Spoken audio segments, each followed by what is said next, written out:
Assalamualaikum warahmatullahi wabarakatuh.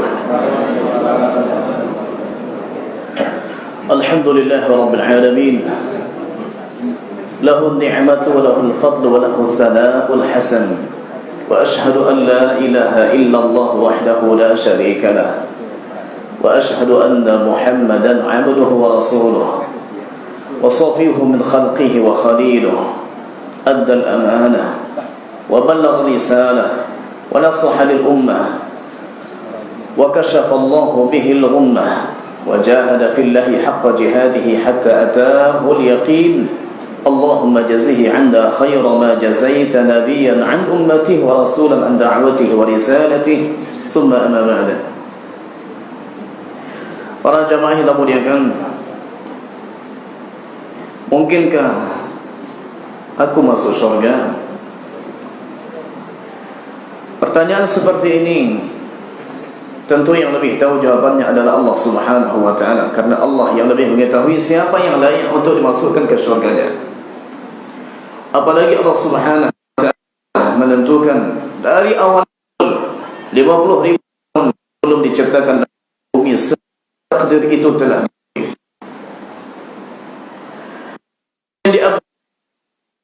Di dalam rahim dia tentukan nasibnya, ditentukan ajal amalnya, kemudian ditentukan apakah dia syaqiyun atau sa'id, apakah dia bahagia atau dia akan sengsara.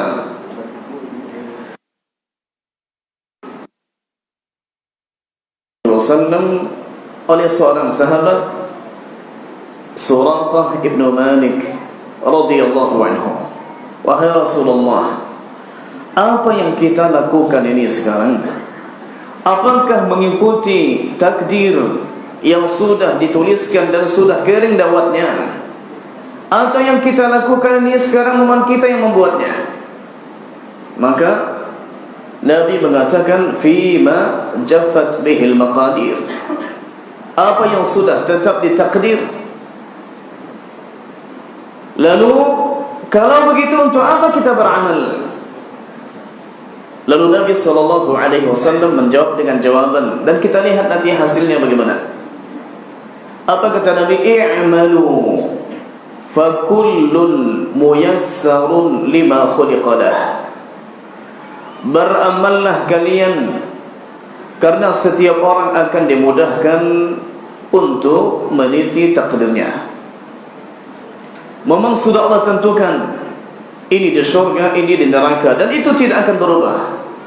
Tapi pertanyaannya sekarang, pribadi kita, apakah tahu kita masuk yang mana? Kita tidak mengetahuinya.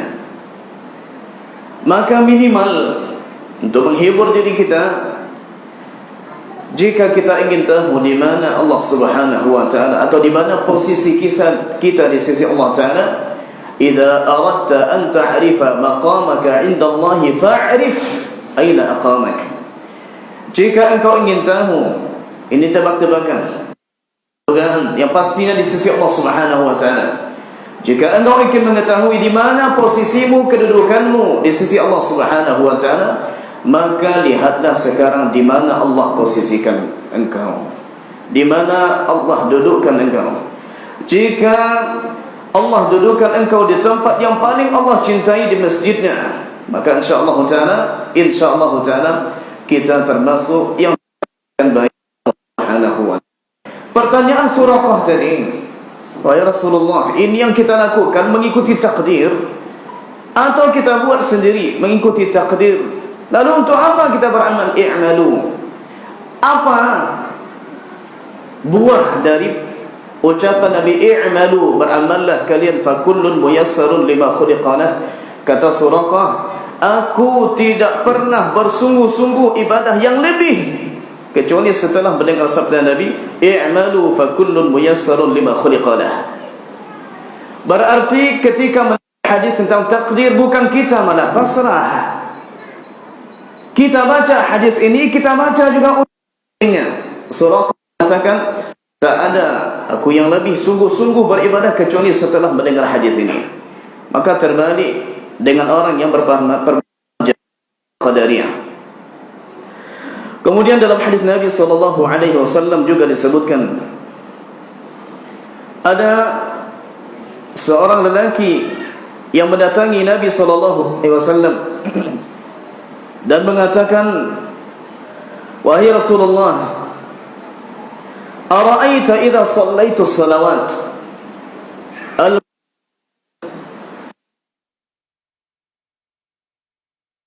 al-haram wa lam azid ala dhalika syai'an adkhulul jannah.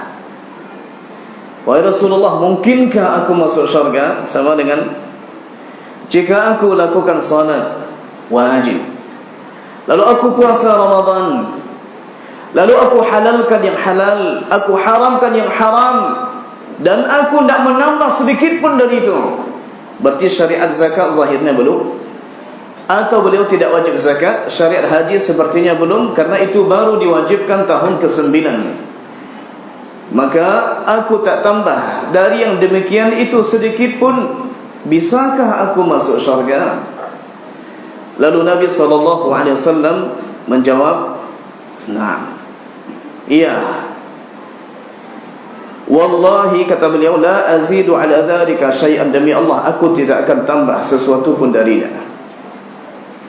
Andai itu ditunaikan dengan maksud masuk syurga, masuk syurga. Tinggal lagi nanti siapa yang duluan. Sebutkan juga dalam hadis Nabi yang lain, hadis Abu Hurairah radhiyallahu anhu di Sahih Imam Bukhari, disebutkan, faman kana min ahli salati du'iya du'iya min babi salat. Siapa yang dia termasuk ahli salat, salatnya sangat dia jaga, maka dia akan dipanggil dari pintu salat. Dan siapa yang dia min ahlil jihad, maka akan dipanggil dari pintu jihad. Siapa yang merupakan ahli siyam dipanggil dari pintu puasa. Siapa yang rajin bersedekah dipanggil dari pintu sedekah. Kemudian bertanya Abu Bakar radhiyallahu anhu kepada Nabi, ya Rasulullah, apakah ada orang yang dipanggil dari semua pintu? Artinya amalannya dia jaga dari semua arah. Lalu Nabi SAW menjawab, na'am, wa arju an takuna minhum, dan aku berharap engkau termasuk dari golongan mereka. Berarti tidak satu. Maka insyaAllah ta'ala akan kita sebutkan amalan-amalan. Lihatlah di mana kira-kira kita bisa maksimal melakukannya. Karena mengejar semua amal seperti yang dilakukan oleh Abu Bakar Siddiq radhiyallahu anhu, ini hal yang tidak mudah. Siapa yang puasa pagi ini? Saya. Siapa yang menjenguk orang sakit? Saya. Siapa yang memberi makan fakir miskin? Saya. Siapa yang mengiringi jenazah? Saya. 4 kali pertanyaan Nabi dijawab oleh satu orang, Abu Bakar As-Siddiq radhiyallahu anhu. Maka sekarang kita lihat potensi kita ada di mana. Abdullah bin Mas'ud radhiyallahu anhu, badannya agak kecil, agak kurus, dan pernah sahabat tertawa ketika melihat betisnya kecil. Sampai Nabi sebutkan kepada sahabat, jangan ditertawakan. Betisnya yang kecil ini di akhirat nanti itu lebih berat daripada gunung Uhud. Beliau ini pernah ditanya oleh muridnya, wahai Abu Abdurrahman, kami jarang melihatmu puasa. Kenapa? Lalu beliau sebutkan, aku punya wirid Quran. Aku khawatir jika aku puasa, maksudnya puasa sunnah, aku tidak bisa menyelesaikannya. Berarti Allah bukakan bagi Abdullah bin Mas'ud.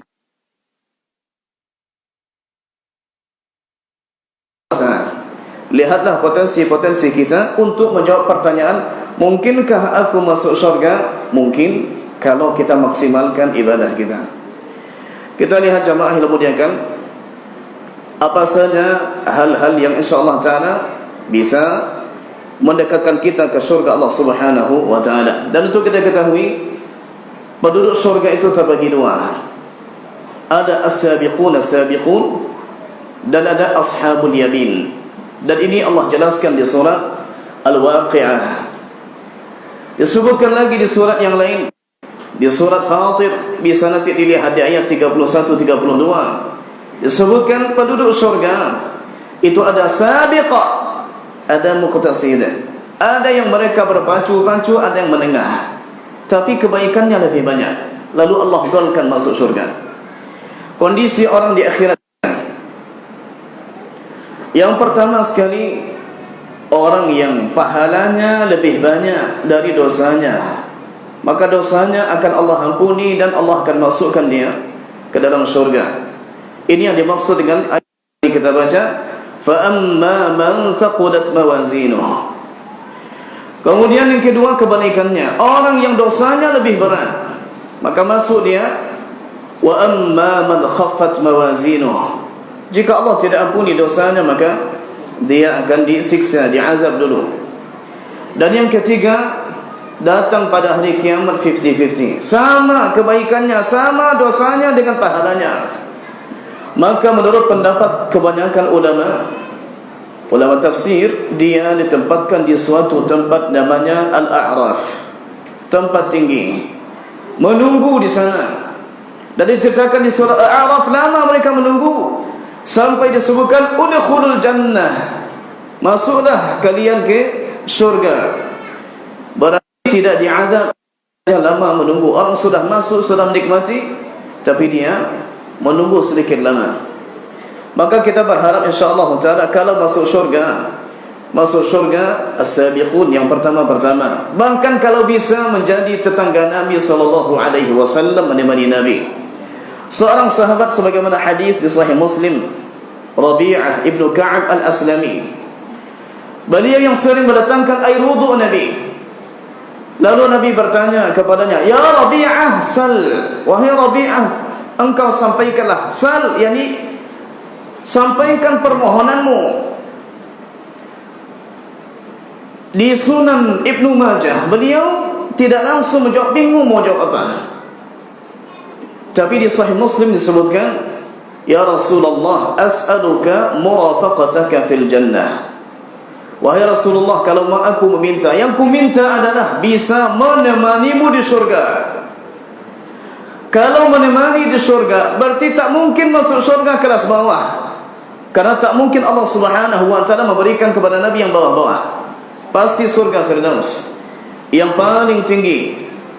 Lalu Nabi sampaikan kepada Rabi'ah, "Fa'a'inni ala dhalika bikasratis sujud." Kalau begitu, maka tolonglah aku mencapai harapanmu itu dengan banyak sujud, banyak salat. Berarti ini di antara cara pertama, kalau kita ingin masuk surga, perbanyak sujud, perbanyak salat. Iya. Kemudian jamaah yang muliakan, juga perbanyak taubat kepada Allah Subhanahu wa ta'ala, perbanyak istighfar. Disebutkan dalam ayat di surat Maryam ayat yang ke-60, "Illa man taba wa amana wa amila salihan fa ulaika yadkhulunal jannah wa la yuzlamuna syai'a." Kecuali orang yang bertaubat, beriman, beramal saleh, maka mereka akan masuk surga dan tidak akan dizalimi sedikit pun. Banyak-banyak taubat. Karena sebanyak apapun kita taubat, mungkin lebih banyak lagi dosa kita. Tapi insyaAllah ta'ala, sebagaimana disebutkan dalam hadis di Sahih Bukhari Muslim, seorang hamba melakukan dosa, lalu dia ingat langsung kepada Rabbnya dan mengatakan, "Ya Rabbi, ighfirli, ya Allah ampuni dosaku." Lalu Allah mengatakan kepadanya, "Hadza 'abdi fa'ala dhanban wa 'alima anna lahu rabban yaghfiru adh-dhanba wa ya'khudhu bidh-dhanbi." Ini adalah hambaku. Dia melakukan suatu dosa, tapi dia tahu dia punya Rabb, dia punya pencipta yang akan mengampuni dosanya atau mengazabnya dengan dosa itu. Lalu tak berapa lama kemudian dosa yang sama dia lakukan lagi. Kembali dia ucapkan, "Rabbighfirli, ya Allah ampunilah dosaku." Allah sampaikan lagi hal yang sama, "Hadza 'abdi fa'ala dhanban wa 'alima anna lahu rabban yaghfiru adh-dhanba wa ya'khudhu bidh-dhanbi." Ini adalah hambaku, dia lakukan dosa, tapi dia tahu kalau dia punya Rabb yang bisa mengampuni dosa atau mengazabnya dengan dosa itu. 3 kali disebutkan dalam hadis. Di akhir hadis disebutkan oleh Allah Subhanahu wa ta'ala, "Ya 'abdi i'mal ma syi'ta faqad ghafartu lak." wahai hambaku, lakukanlah apa yang engkau suka, aku sudah mengampunimu. Maksudnya bukan leluasalah engkau melakukan dosa, sudah ada, bukan begitu. Orang yang memang taubat kepada Allah Ta'ala tak akan walam yusirru ala ma fa'alu, tak akan berkesinambungan melakukannya, tapi dia tutup dengan taubat, dia tutup dengan taubat, dia tutup dengan taubat. Kemudian cara lain jamaah untuk masuk ke syurga Allah Subhanahu wa Ta'ala, yaitu sami'na wa ata'na, taat patuh kepada syariat Allah Subhanahu wa Ta'ala, taat patuh kepada Nabi sallallahu alaihi wasallam. Nabi sampaikan kullu ummati, semua umatku semuanya akan masuk syurga, illa man aba, kecuali yang enggan. Qila man ya'ba ya Rasulullah, adapun yang enggan wahai Rasulullah, siapa mereka? Man ata'ani dakhala al-jannah wa man asani faqad aba, yang mentaatiku akan masuk syurga, tapi yang mendurhakaiku maka sungguh dia enggan untuk masuk syurga. Kemudian jemaah yang dimuliakan, cara lain yang mudah-mudahan di dalam proses kita melakukannya, yaitu suka untuk menghadiri majlis ilmu. Karena dalam hadis sahih disebutkan, man salaka tariqan yaltamisu fihi ilman sahhalallahu lahu bihi tariqan ilal jannah. Siapa yang meniti jalan yaltamisu fihi ilma, untuk mendapatkan ilmu. Saya dapati keterangan baru dari ulama, dan saya dapati yaltamis. Yaltamis ini meraba-raba. Kalau kita orang yang melihat itu yajid, yahsul, mendapatkan, menghasilkan, yaltamis, meraba-raba. Seakan-akan dimaknai oleh ulama di sini, andai ilmu itu tidak bisa didapatkan karena kondisi kita buta, tapi berusahalah juga untuk meraba-raba, carilah dengan usaha maksimal. Yang seperti ini, sahhalallahu lahu bihi tariqan ilal jannah, akan Allah mudahkan baginya untuk masuk syurga dengan cara ini.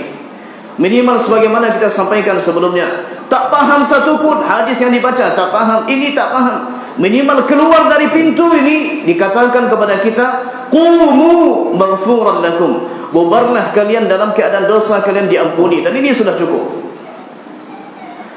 Kemudian jamaah yang dimuliakan, kita benarkan tauhid dan istiqamah dalam itu. Disebutkan dalam ayat di surat Fussilat, innal ladzina qalu rabbuna Allah thumma istaqamu tatanazzalu alaihimul malaikah alla takhafu wa la tahzanu wa abshiru bil jannah allati kuntum tu'adun. Orang-orang yang mengatakan Rabb kami adalah Allah, bukan sekedar ucapan, dia iringi dengan amal, tunduk patuh kepada Allah Subhanahu wa Ta'ala. Thumma istaqamu, lalu dia istiqamah, istiqamah sampai mati, maka akan disebutkan kepadanya, turun malaikat mengatakan, la takhafu, jangan takut, wala tahzanu, jangan sedih, jangan takut untuk menghadapi yang di depan. Ia bayangannya tidak jelas seperti apa, hasyar, hisab, mizan, kitab, jangan takut. Wala tahzanu, jangan sedih meninggalkan yang di belakang. Wa abshiru bil jannah, dan bergembiralah dengan surga. Kata Imam Ibnu Katsir, ini diucapkan kepada orang yang istiqamah sebelum dia meninggal ketika sakaratul maut. Maka Allah perlihatkan baginya tempatnya di surga, sebagaimana hadis Ibnu Aisyah, siapa yang cinta bertemu dengan Allah Ta'ala, akan Allah akan cinta pula bertemu dengannya. Ibnu Aisyah mengatakan, wahai Rasulullah, bagaimana mungkin kita maksudnya suka untuk bertemu dengan mati, karena ingin bertemu Allah Ta'ala, mati dulu. Maka disebutkan oleh Nabi SAW, sesungguhnya orang yang akan bertemu dengan Allah Subhanahu wa Ta'ala, Allah ridai, akan Allah perlihatkan baginya tempat di surga. Awalnya diperlihatkan kepada tempat di neraka, ini tempatmu, tapi Allah sudah jadikan orang lain sebagai tumbalnya. Sekarang inilah tempatmu. Lalu dia suka dengan apa yang Allah sediakan baginya, dan dalam keadaan seperti itu Allah cabut nyawanya. Kemudian jamaah yang dimuliakan, termasuk juga akhlak yang baik, menjaga akhlak.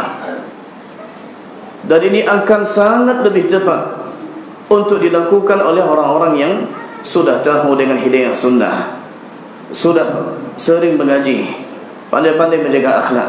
Dan akhlak bukan saja lemah lembut sebagaimana dipahami orang, tegas dalam waktunya akhlak. Disebutkan dalam hadis Nabi sallallahu alaihi wasallam, Nabi sampaikan, "Aktsaru ma yudkhilun nasa al-jannata taqwallahi wa husnul khuluq." Yang paling banyak memasukkan orang ke dalam surga adalah sikap bertakwa kepada Allah Ta'ala. Bertakwa sebagaimana tafsiran banyak ulama, Imam Al-Hafiz Ibn Hajar di Fathul Bari, Ibn Rajab Al-Hambali, Imam An-Nawawi, dan yang lain, Imam Ibn Qayyim. Yang dimaksud dengan takwa adalah betul-betul menjaga perintah Allah Subhanahu wa Ta'ala yang wajib dan sunnah, dan menjaga larangan Allah Subhanahu wa Ta'ala yang haram dan makruh. Ini dimaksimalkan. Dengan begitu insyaallah Ta'ala sampai kita ke derajat la'allakum tattaqun. Husnul khuluq, akhlak yang baik. Di antara contoh akhlak yang baik, idfa' billati hiya ahsan. Tolaklah dengan sesuatu yang lebih baik. Tidak usah memakai prinsip sebagian orang, jangankan kalah, tahu saja tak mau. Bukan itu prinsip kita. Ini ayat yang berbicara, dan ini manhaj kita. Idfa' billati hiya ahsan. Tolaklah dengan sesuatu yang lebih baik. Fa idzal ladzi bainaka wa bainahu adawah ka'annahu waliyyun hamim. Boleh jadi ada permusuhan antara kita dengan yang lain, tolak dengan yang lebih baik, seakan-akan nanti akan menjadi waliyyun hamim. Wali orang paling dekat, wali murid orang paling dekat dengan murid, wali nagari orang paling dekat dengan nagari. Wali hamim. Hamim, neraka juga disebut hamim, hangat, panas. Menjadi orang dekat dan sambutannya hangat. Dan ini yang kita harapkan, dan itu dicontohkan oleh Nabi sallallahu alaihi wasallam. Betul teorinya mudah, prakteknya susah, tapi kita sama-sama belajar insyaallah taala. Kemudian juga meninggalkan debat kusir yang ujung-ujungnya adalah mencari pembenaran, mencari ketenaran, berusaha untuk menjatuhkan lawan. Kalau ini sifatnya, tinggalkan. Nabi sampaikan, ana za'imun biradatin fil jannati liman taraka al-mira'a wa in kana muhiqqa. Saya jamin surga di permukaan surga, rumah di permukaan surga bagi siapa yang dia tinggalkan debat kusir meskipun dia benar. Maka dengan hadis ini tidak berarti ditantang berdebat lalu dia tidak mau, maknanya lemah, berarti tak benar, berarti akidahnya salah. Oh bukan, boleh jadi dia amalkan hadis ini, karena ujung-ujungnya mudaratnya lebih besar. Kalaupun nanti terjadi dan direkam, rekamannya diambil lalu diputar balikkan fakta, tapi tidak akan ada satupun yang terzalimi di mahkamah Allah Subhanahu wa Ta'ala di sana, karena di sana tidak ada orang dalam, di sana tidak ada pengacara, di sana tidak ada penerjemah, laisa bainahu wa bainahu turjuman. Maka semua keadilan akan ditegakkan. Iya, di sini bisa main kiri kanan, bisa main di atas meja, di bawah meja, tapi di sana tak. Di sana wa kulluhum atihi yaumal qiyamati farda, satu-satu datang. Sebutkan juga termasuk yang juga insyaallah taala ini mudah dilakukan, tapi butuh fokus sedikit, yaitu membaca ayat kursi selalu setelah selesai salat fardu. Sebutkan dalam hadis ini, riwayatkan oleh Imam Ibn Sunni di Amal Al-Laili Al-Yawmi wa Lailah, man qara'a ayatal kursi dubura kulli salatin lam yamna'hu dukhulal jannati illa al-maut. Siapa yang membaca ayat kursi di setiap selesai salat, karena tak mungkin ayat dibaca sebelum salat, di dubur salat, di setelah salat, salat wajib, maka tidak ada yang menghalanginya untuk masuk syurga kecuali mati. Tapi saya ada permintaan sedikit, bacalah sesuai haknya. Masih banyak mungkin di antara kaum muslimin ketika membacanya tidak beda antara ha dengan ha, tidak beda antara shin dengan sin, tidak beda antara dha dengan zal atau dengan zai. Kalau nanti dibaca wala yauduhu hifzuhuma wa huwal aliyyul azim, ini bukan ayat kursi. Ayat kursi tak dibaca macam itu. wa la ya'uduhu hifdhuhuma wa huwal 'aliyyul 'azim. Dengan dha yang ulama sebutkan dikeluarkan dari ujung lidah, ditempelkan di ujung gigi seri atas. Azim, wa la ya'uduhu hifdhuhuma wa huwal 'aliyyul 'azim. Begitu orang Arab mengucapkan huruf dha. Wadh-dha'u wadh-dhalu wa thalil 'ulya min tarafayhima, sebagaimana di matan Al-Jazari. Dha, dhal dan tha diucapkan dari kedua ujungnya. Kedua ujung mana? Ujung lidah dan ujung gigi seri atas. Wa, li, dhu. Ini baru satu huruf, dan huruf-huruf yang lain silakan nanti dibenarkan pembacaannya di guru-guru di sini. Kemudian jamaah yang juga insyaallah taala mengantarkan kita ke surga, paket dari amalan ini, gabungan dari amalan ini, yaitu menebarkan salam, memberikan makan, dan melakukan salat di malam hari ketika orang tidur. Hadis yang diriwayatkan oleh Imam Ibnu Majah dan yang lain sebutkan bahwasanya Nabi SAW bersabda, ya ayuhan nas, wahai manusia yang mau masuk syurga, afshus salam, sebarkanlah salam, wa at'imut ta'am, berilah makan, yang layak untuk dikasih makan beri makan. Wasallu bil laili wan nasu niyam, salatlah di malam hari ketika orang-orang sedang tidur, tidak dibarengi rasa ujub, rasa riya, rasa sum'ah. Karena riya untuk dilihat, sum'ah untuk didengar, ujung-ujungnya pujian. Tapi ada lagi satu lagi penyakit ujub. Tak ada orang lalu malam hari sendiri saja salat, memang aku yang paling hebat, tak ada orang yang bangun, aku saja yang bangun, kacau juga. Hadirkan niat ikhlas, perangi, berusaha berjuang untuk menepis niat-niat yang tidak baik. Hasilnya apa? Tadkhulul jannata bisalam, engkau akan masuk surga dengan selamat. Maka sekarang kalau tidak kita yang menyebarkan salam, siapa lagi? Masuk ke kedai, assalamualaikum, sudah selesai dah, kemudian pergi, assalamualaikum, bertemu dengan kawan, assalamualaikum. Coba sekarang kita kurang-kurangi, oi, kurangi yang itu. Apa? Assalamualaikum Pak, assalamualaikum Pak, macam tu. Dikurangi lagi. Ya. Katanya mau masuk syurga. Mungkinkah aku masuk syurga? Iya, kalau kita lakukan yang tadi kita sebutkan. Baik. Untuk ibu-ibu, dan insyaallah taala pun nanti balik ke bapak-bapak lagi. Sebutkan dalam hadis yang diriwayatkan oleh Imam Ibnu Hibban dari Abu Hurairah radhiyallahu anhu, Nabi sallallahu alaihi wasallam bersabda, "Idza shallatil mar'atu khamsaha wa shamat shahraha wa hassanat farjaha wa ata'at zawjaha, qila laha udkhulil jannata min ayyi abwabil jannati syi'ti." Jika seorang wanita itu melakukan salat yang 5 waktu, maksudnya dimaksimalkan, shamat syahraha, dia puasakan bulannya, bulan Ramadan. Oh ternyata ada hari-hari yang harus bolongkan, nanti diganti dan tidak ditunda-tunda. Wa hassanat farjaha, menjaga kehormatannya, kemaluannya. Wa ata'at zawjaha, dia taati suaminya. Qila laha, akan dikasampaikan kepadanya, udkhulul jannah min ayyi abwabiha syi'ti, masuklah engkau ke surga dari pintu mana saja engkau mau. Ini untuk ibu-ibu. Untuk bapak-bapak, ini juga jangan manfaatkan hadis ini. Ya. Pandai-pandai juga. Ya. Karena sebagian orang memanfaatkan, ya, jika seorang wanita dipanggil oleh suaminya tak dijawabnya, maka malaikat akan marah sampai pagi.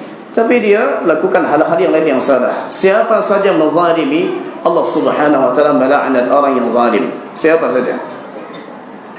Kemudian disebutkan termasuk juga yang berkesempatan untuk masuk syurga. Mungkinkah aku masuk syurga? Mungkin. Dan mungkin ini poin kita.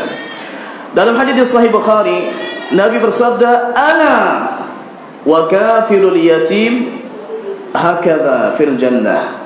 Aku dan orang yang menyantuni anak yatim begini di surga. Kata ulama, ada 2 makna. Begini di surga, Nabi tinggi sedikit, kita di bawah, karena jari tengah lebih tinggi dari jari telunjuk. Atau maksudnya adalah begini di surga, dekat sangat. Karena Nabi tak bilang macam ni. Nabi bilang begini, Berarti insya-Allah taala didekatkan kepada Nabi sallallahu alaihi wasallam di tempat yang paling tinggi. Coba lihat di mana yang kira-kira kita akan mendapatkan peluang potensi untuk beramal. Kemudian di antaranya adalah mengunjungi orang sakit dan mengunjungi saudara kita, menjenguk saudara kita di sana di negeri lain, berziarah karena Allah Subhanahu wa taala.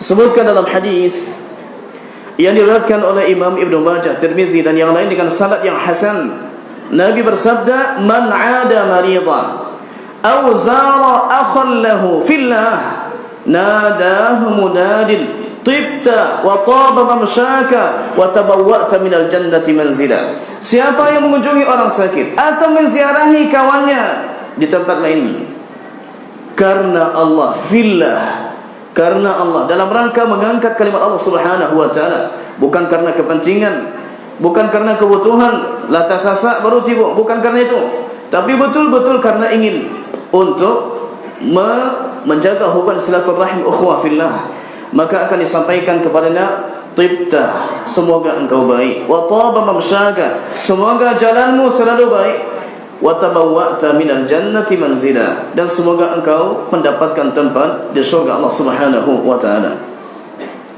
Kemudian jamaah yang dimuliakan, di antara hal yang juga ini sangat penting untuk dijaga agar kita termasuk orang-orang yang Allah calonkan sebagai penghuni surga, menjaga 12 rakaat rawatib setiap hari,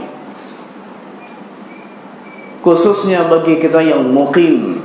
Tapi kalau musafir, Nabi SAW meninggalkan salat rawatib tapi tetap melakukan salat duha, tetap melakukan salat witir, tetap melakukan salat sunnah fajar. Disebutkan dalam hadis Nabi sallallahu alaihi wasallam, "Man shalla fi yawmin wa lailah 12 rak'atan bunya lahu baitun fil jannah." Siapa yang menjaga 12 rakaat salat setiap hari, akan dibangunkan baginya rumah di surga. Rumah itu sudah Allah segel dengan namanya, tak akan dimasuki orang lain. Andai dia nanti masuk rumah itu, bukan rumah bekas, rumah baru, dia yang buka kuncinya, karena tidak akan ditempati oleh orang lain, yaitu 4 rakaat sebelum zuhur, 2 rakaat setelah zuhur, 2 rakaat setelah maghrib, 2 rakaat setelah isya, dan 2 rakaat sebelum salat subuh, yang disebut dengan sunnah 12. Insyaallah taala kita sudah ada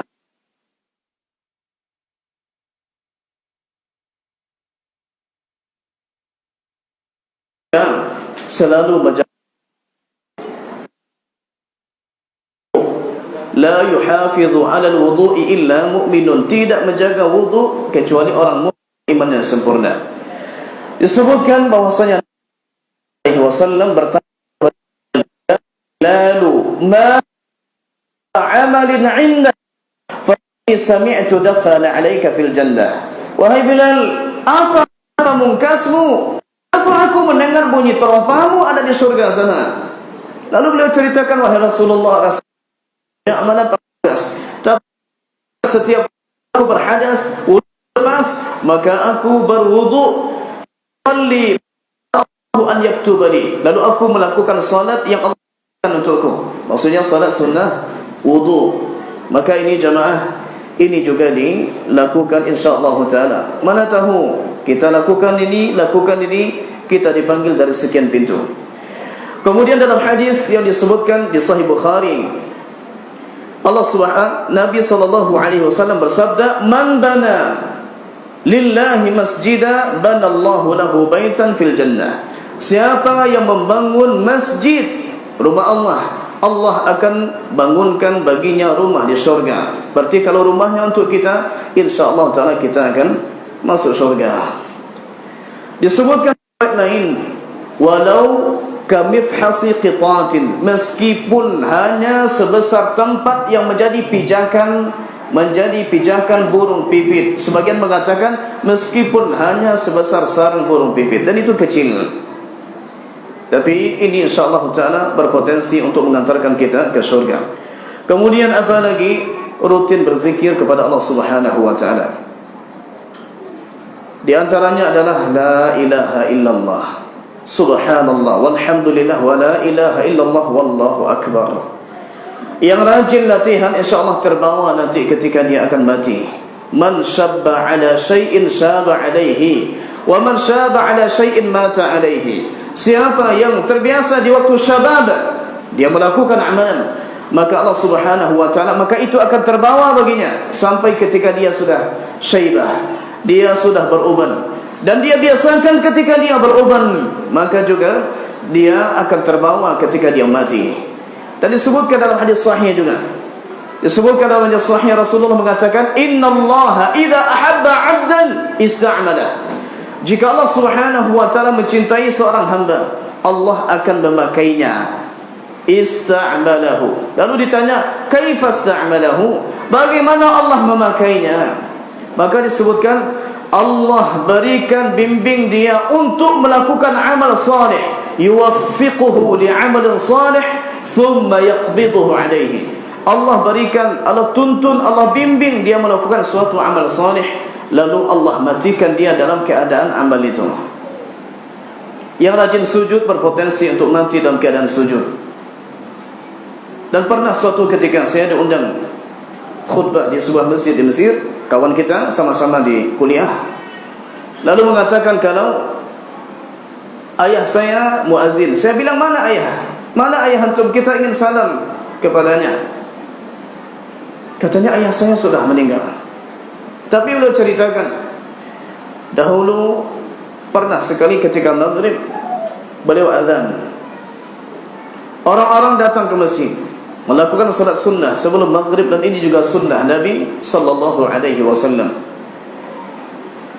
Maka beliau lakukan salat sunnah, lama salatnya. Yang jelas muadzin itu akan lebih duluan salat sunnahnya daripada yang lain yang mungkin datang terlambat. Tapi salatnya lama, sujudnya lama. Maka orang sudah menunggu, waktu kamar sudah mau datang, dia belum juga bergerak. Lalu dipanggil dan masih dalam keadaan sujud, tidak menjawab. Namanya dia dalam salat, lalu orang sentuh, ternyata nyawa tidak lagi di kantong badan, mati dalam keadaan sujud. Salah seorang guru kami di Mesir, yang insyaallah ta'ala nahsabuhu ala khairin wa la nuzakki 'ala Allahi ahada, itu mati dalam keadaan pergi mau mengajar Al-Quran. Saya lihat selama di Mesir mengiringi jenazah, tak pernah selama di Mesir 11 tahun mengiringi jenazah yang lebih banyak dari orang yang mengiringi jenazah beliau. Panjang sekali sampai di sana. Karena memang subhanallah ilmunya berkah, dan orang-orang di sana pun memujinya dengan kebaikan. Maka insyaallah ta'ala kita meminta kepada Allah ta'ala agar kita mati dalam husnul khatimah. Teorinya mudah, tapi perlu banyak latihan. Disebutkan dalam hadis Nabi SAW, man kana akhiru kalamihi la ilaha illallah dakhala al-jannah. Siapa yang akhir kalamnya, dia tutup hidupnya dengan la ilaha illallah dakhala al-jannah, dia akan masuk surga. Dia akan masuk surga. Tapi ada riwayat lain, riwayat ini tidak menjamin masuk surga di awal-awal. Riwayat lain di Mu'jam At-Tabrani disebutkan, wa in asabahu qabla dhalika ma asabahu, meskipun dia ditimpa sebelum dia masuk surga dengan apa yang akan menimpanya.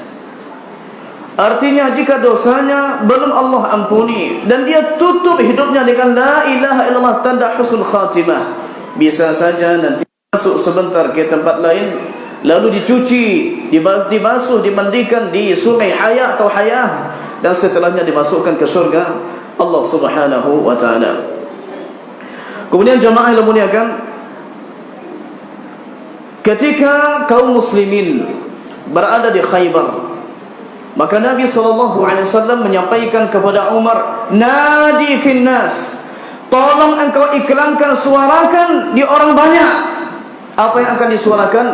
La yadkhulul jannata illal mu'minun, tidak akan masuk surga kecuali orang beriman. Al-Quran di surah Al-Buruj, innal ladzina amanu wa 'amilus salihati lahum jannatun tajri min tahtiha al-anhar, dzalikal fawzul kabir. Sesungguhnya orang-orang yang beriman dan orang-orang amal soleh, nih terbuka sekian amal untuk berbuat kesolehan. Pilihlah mana yang menurut kita lebih cocok untuk kita. Kemudian jamaah, hindari perkara-perkara berikut. Takutnya yang ini dilakukan, yang ini masuk juga. Yang ini mencatat pahala, yang ini menghapusnya. Maka kita usahakan untuk menghindari hal-hal berikut. Yang pertama adalah hindari memutus hubungan silaturahim. Jangan menjadi penyebab memutus hubungan silaturahim. Yang dimaksud rahim ini adalah ada hubungan darah, ada hubungan rahim. Disebutkan oleh Imam Al-Hafiz Ibnu Hajar di Fathul Bari, siapa yang punya hubungan denganmu, punya hubungan kekerabatan, baik dia mahram atau tidak mahram, ini yang disebut dengan rahim. Adapun hubungan kita dengan saudara kita se-Islam disebut dengan ukhuwah. Meskipun silaturahim sekarang umum dipakai untuk yang mahram, yang tidak mahram, yang ada yang punya kekerabatan, yang tidak. Ala kullin keduanya dijaga, rahim dijaga dan ukhuwah juga dijaga. Kemudian juga karena disebutkan dalam hadis la yadkhulul jannata qati', tak akan masuk syurga orang yang memutus silaturahim. Maksudnya tidak akan masuk syurga dalam keadaan dosa itu masih ada, kecuali dosa itu sudah dibakar di sana, setelahnya dikeluarkan dari neraka dan masukkan ke syurga. Karena kita tak akan bilang macam ini seperti orang Khawarij yang mengatakan siapa yang lakukan dosa besar mati dalam keadaan itu tak sempat taubat, giring ke neraka khalidan mukhalladan fiha, langsung masuk neraka, kekal di dalamnya. Kita tidak bilang. Manhaj Ahlussunnah wal Jamaah bahwasanya siapa yang melakukan dosa besar selain syirik dan tidak sempat bertaubat sebelum dia mati, maka dia masuk dalam ranah masyiatullah, masuk dalam kehendak Allah Ta'ala. Jika Allah berkehendak untuk mengazabnya, Allah mengazabnya. Tapi jika Allah berkehendak untuk mengampuninya, Allah mengampuninya. Kemudian jemaah, disebutkan dalam hadis lain, la yadkhulu al-jannata man kana fi qalbihi mithqalu dzarratin min kibr. Tidak akan masuk surga yang di hatinya itu ada sebesar biji bayam, biji zarah, sebesar biji bayam sombong. Lalu sahabat tanya, wahai Rasulullah, kami ingin baju kami bagus, kami ingin sandal kami bagus. Bukan itu yang sombong, kata Nabi. Sombong adalah al-kibru batarul haqqi wa ghamtun nas. Sombong itu menolak kebenaran, sudah nyata di depan mata, cuma yang menyampaikannya kita kurang fans dengannya, tapi ditolak. Ini juga tidak. Wa ghamtun nas, dan murka saja kepada orang. Kata Imam Nawawi, dan saya tutup dengan ini sebelum salat. Kata Imam Nawawi, dia tidak masuk syurga dalam kondisi hatinya sombong, tapi dosanya dicuci dulu di sana, setelahnya dimasukkan ke syurga. InsyaAllah ta'ala kita sambung sedikit setelah solat Isya. Dan jika ada pertanyaan silakan ditulis, dan jika Allah berikan kita taufik menjawabnya, kita jawab. Kalau tidak, kita jadikan PR. Wa jazakumullahu khairan. Wassalamualaikum warahmatullahi wabarakatuh. Alhamdulillah rabbil alamin. Wa sallallahu wa sallam wa baraka ala nabil karim wa ala alihi wa sahbihi ajma'in, amma ba'da. Hindari hal-hal berikut kalau memang ingin menjadi penghuni surga.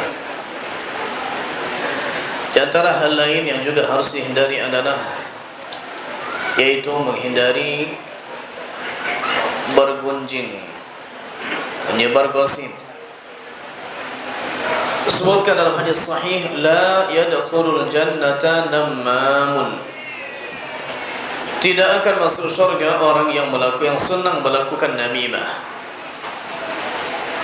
Namimah sebagaimana juga disebut di surah Al-Qalam, hammazim masya'im binamim, yaitu suka membicarakan aib orang.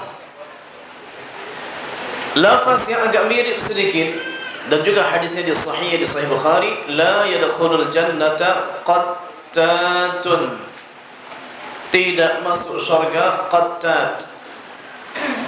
Maknanya sama dengan namam, sama-sama menyebarkan aib orang. Hanya saja ada sedikit beda kata ulama.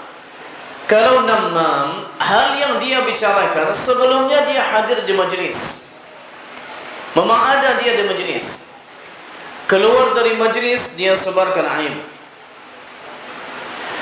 Kalau qattat, dia tidak berada di tempat. Macam kita ni, dia hanya dengar-dengar dari kedai contohnya, lalu dia sebarkan begini dan begitu, begini dan begitu. Ini namanya qattat. Mau nama, mau qattat, disebutkan oleh Nabi, la yadkhulul jannah, tak masuk surga. Maksudnya tak masuk surga dengan sifat seperti ini. Dan dia diancam akan diazab dulu. Kalau memang dia masih mukmin, maka akan dimasukkan juga setelah sekian lama ke surga. Juga ada hadis sahih Muslim, la yadkhulul jannata man la ya'manu jaruhu bawa'iqahu. Tidak masuk surga siapa yang tetangganya tidak merasa aman darinya, gangguannya. Jangankan bunyi-bunyi yang tidak Allah ridai, musik-musik keras-keras. Pernah suatu ketika di Masjid Nabawi, ada seorang sahabat yang melakukan qiyamul lail, membaca Quran tapi dengan suara yang agak keras, dan itu terdengar oleh orang yang salat juga. Lalu kata Nabi SAW, la yajhar ba'dukum ala ba'din bil Quran. Janganlah sebagian kalian menjaharkan, mengeraskan bacaan Al-Qurannya kepada yang lain. Quran saja dibaca, dan ini mungkin mengganggu orang, apalagi hal-hal yang tidak Allah ridai. Sautu iblis, suara iblis yang dibunyikan sampai jam 2.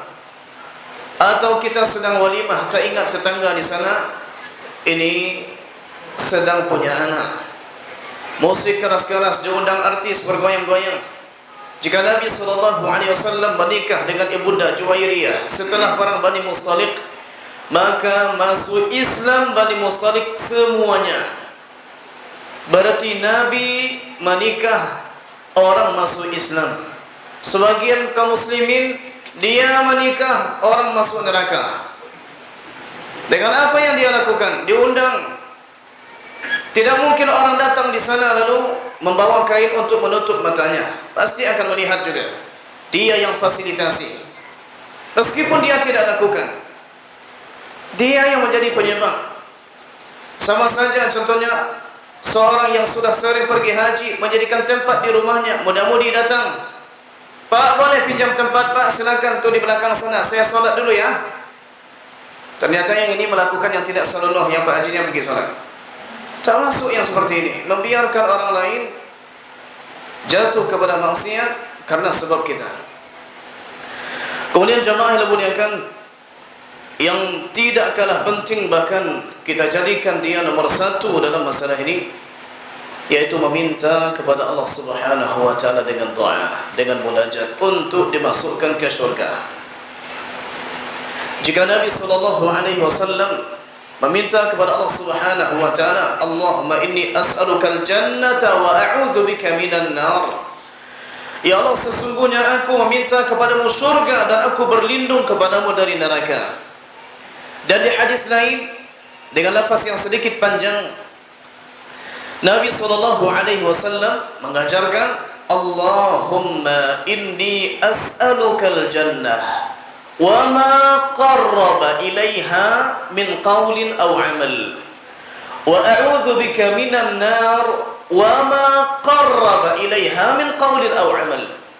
Ya Allah, sesungguhnya aku memohon kepadamu surga dan apa saja yang bisa mendekatkan kepadanya, baik ucapan atau perbuatan. Ya Allah, sesungguhnya aku berlindung kepadamu dari neraka dan berlindung juga dari apa saja yang bisa mendekatkan kepadanya, baik ucapan atau perbuatan. Saya ulangi, Allahumma inni as'alukal jannah wa ma qarraba ilaiha min qawlin aw amal, wa a'udzu bika minan nar wa ma qarraba ilaiha min qawlin aw amal. Kemudian tidak akan masuk surga siapapun yang berharap untuk masuk surga kecuali jika Allah Subhanahu wa taala meliputinya dengan rahmatnya. Meliputinya dengan rahmatnya. maka kita berusaha untuk mencari rahmat Allah Subhanahu wa taala. Di antaranya adalah kita banyak-banyak membaca dan menyimak Al-Quran, menjaga ketakwaan, mendamaikan kawan kita yang sedang bersengketa. Innamal mu'minuna ikhwatun fa aslihu baina akhawaykum wattaqullaha la'allakum turhamun. Kemudian disebutkan di surah An-Naml, laula tastaghfirunallaha la'allakum turhamun. Kenapa kalian tidak beristighfar kepada Allah Ta'ala agar kalian dirahmati? Masuk ke masjid jangan lupa membaca doa Bismillah wassalatu wassalamu ala rasulillah Allahumma gfirli dhunubi waftahli abwaba rahmatika. Duduk kita di masjid seperti sekarang ini, dalam hadis Bukhari Muslim, malaikat berdoa bagi mereka yang berdiam diri di masjid, Allahumma gfir lahu, Allahumma rahamhu. Ya Allah, ampunilah dosanya, ya Allah, rahmatilah dia. Tak paham satupun kecuali dapat doa dari malaikat. Ini insyaallah fadilah yang sudah cukup dan besar. Kemudian jamaah yang dimuliakan, sebagaimana tadi kita sampaikan, ditempuh, dicari sebab, dan itu memang bersusah-susah. Disebutkan juga dalam hadis sahih ketika Allah Subhanahu wa taala menciptakan surga, lalu dipanggil Jibril, wahai Jibril, lihatlah ke dalamnya. Fanzur ilaiha. Lalu dilihat oleh malaikat Jibril, ya Allah, la yasma'u biha ahadun illa dakhalaha. Tidak akan ada orang yang mendengarnya, mengilmuinya, kecuali akan masuk ke dalamnya, ke surga. Begini nikmatnya, maka orang akan berpacu-pacu mengejarnya. Fahaffaha bil makari. Lalu Allah memakarnya dengan hal-hal yang kurang disukai oleh jiwa. Sedang tidur-tidur enak, bangun untuk salat subuh. Sedang makan-makan enak, datang bulan Ramadan, puasa. Hal-hal yang mungkin tidak disukai oleh jiwa. Lalu dipanggil lagi Jibril, wahai Jibril, fanzur ilaiha, lihat lagi.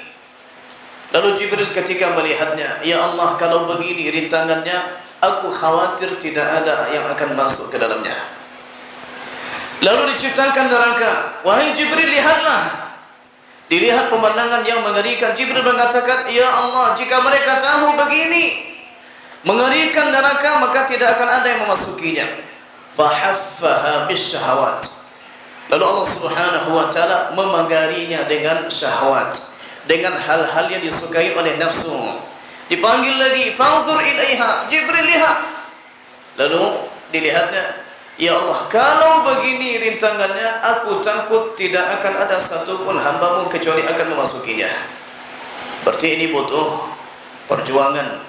Bersabarlah sedikit di dunia ini, entah akan lama. Wallahi 30 tahun tidak lama. Ingat 30 tahun yang lalu kita di SD, wallahi tak lama. Maka kalaupun masih ada 30 tahun ke depan, antara 60 dengan 70 tahun, maka jamaah yang Allah muliakan, itu tidak lama. Itu tidak lama. Disebutkan dalam hadis sahih Muslim, ad-dunya jannatu sijnul mu'min wa jannatul kafir. Dunia itu penjaranya orang mukmin dan surganya orang kafir. Hadis ini didengar oleh seorang Yahudi. Lalu mendatangi Al-Hafiz Ibnu Hajar Al-Asqalani, pengarang Fathul Bari, pengarang Bulughul Maram. Wahai Imam, inna nabiyakum yaz'um, sesungguhnya nabi kalian mengklaim bahwasanya dunia ini bagi kami surga, bagi kalian penjara. Apa maknanya? Penjara mana dan surga yang mana? Lalu kata Al-Hafiz Ibnu Hajar dengan bijaksana, seorang alim menjawab, sesungguhnya kenikmatan Allah Subhanahu wa taala, kenikmatan yang Allah sediakan di akhirat bagi kami orang mukmin, jika dibandingkan dengan di dunia ini, kenikmatan dunia, maka dunia ini seperti penjara. Tak ada nikmatnya. Nikmatnya nanti di sana. Kemudian surga bagi kalian di dunia ini karena azab yang Allah sediakan bagi kalian di sana, di neraka sana. Jika dibandingkan dengan kesusahan di dunia ini, kesusahan di dunia ini seperti surga bagi kalian sekarang. Dengan jawaban yang bijaksana ini, akhirnya seorang Yahudi masuk Islam. Maka jamaah butuh perjuangan, tidak sekadar mendaftarkan nama, tapi ini betul melewati ujian, melewati rintangan, dan semoga Allah Subhanahu wa taala meliputi kita dengan rahmat-Nya sehingga memasukkan kita ke dalam surganya. Yang disebutkan dalam hadis bahwasanya umat Nabi 80 saf akan masuk surga, 40 saf lagi itu diisi oleh umat-umat yang lain. 80 saf kita. Andai, tapi kita tidak berharap, andai berada di saf ke-80 masih masuk. Tapi kalau bisa saf 1 lah. Iya. Atau di samping saf 1. Ini yang kita harapkan. Wallahu ta'ala a'la wa a'la. Wa jazakumullahu khairan. Subhanakallahumma bihamdika asyhadu an la ilaha illa anta astaghfiruka wa atubu ilaika. Wassalamu alaikum warahmatullahi wabarakatuh.